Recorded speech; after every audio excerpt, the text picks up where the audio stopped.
Waqt konferenza tal-aħbarijiet tal-Partit Laburista, indirizzata mill-Ministri Byron Camilleri u Jonathan Attard flimkien mal-kandidat Nigel Vella, ingħatat ħarsa lejn il-ħemel ta' miżuri li qed jipproponi l-manifest elettorali Int Malta. Fl-interventi jew il-Ministru responsabbli mill-Intern Byron Camilleri taħarsa lejn is-suċċessi li kiseb pajjiżna fl-aħħar snin fil-qasam tas-sigurtà grazzi għal ħidma għaqlija tal-Gvern Laburista. U għasemma kif attwalment pajjiżna jinsab mal-aktar 12 pajjiż sigur fid-dinja, inkluż bitnaqqis sinifikanti fil-kriminalità, waqt li qal li dawn is-suċċessi huma grazzi għall-aqwa kundizzjonijiet tax-xogħol lill-uffiċjali tal-korpi ddixxiplinati. U qal kif il-manifest elettorali Int Malta jħares lejn it-titjib fil-pensjonijiet ta' dawk li jibqgħu jserbu fil-korpi dixxiplinati. Waħda mill-wedijiet li konna minna fis-sena 2022 kienet il dawk il-ħaddiema li jkomplu jservu wara l-25 sena servizz konna se nintejbu l-pensjoni ta' servizz tagħhom bi 23%. Wettaqnija kollha kemm hi.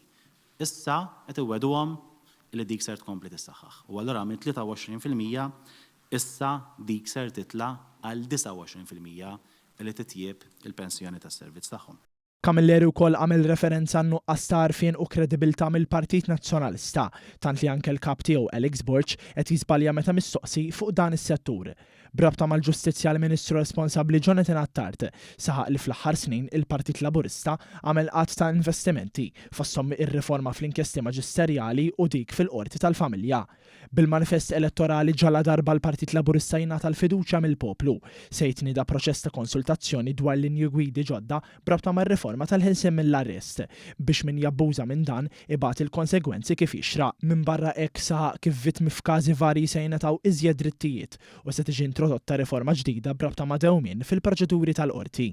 Anqas dewmien fil-qrati, minkejja il-tibdil sinifikanti li wettaqna nifhmu li jkun hemm istanzi fejn is-seduti jiġu differiti jew dak li jkun sar seta' twettaq mod aktar effiċjenti u li ma jservix ta' skariġġ għal min ikun involut dawn il-proċeduri.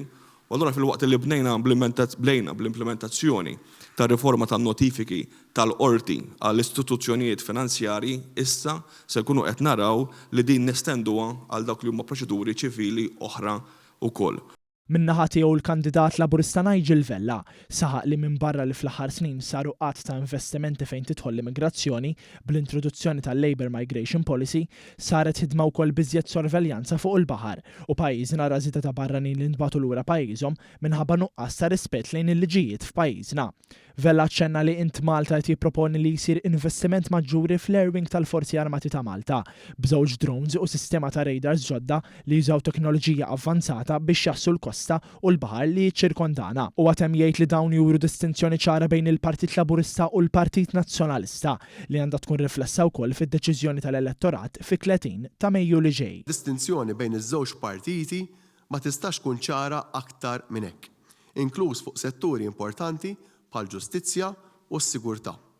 Il-poplu għandu għażla bejn partit fil-gvern kompetenti, kredibbli u tried and tested u Partit Nazzjonalista mitlu fil-konfużjoni, faqar ta' dejat u nuqqas ta' kredibilità.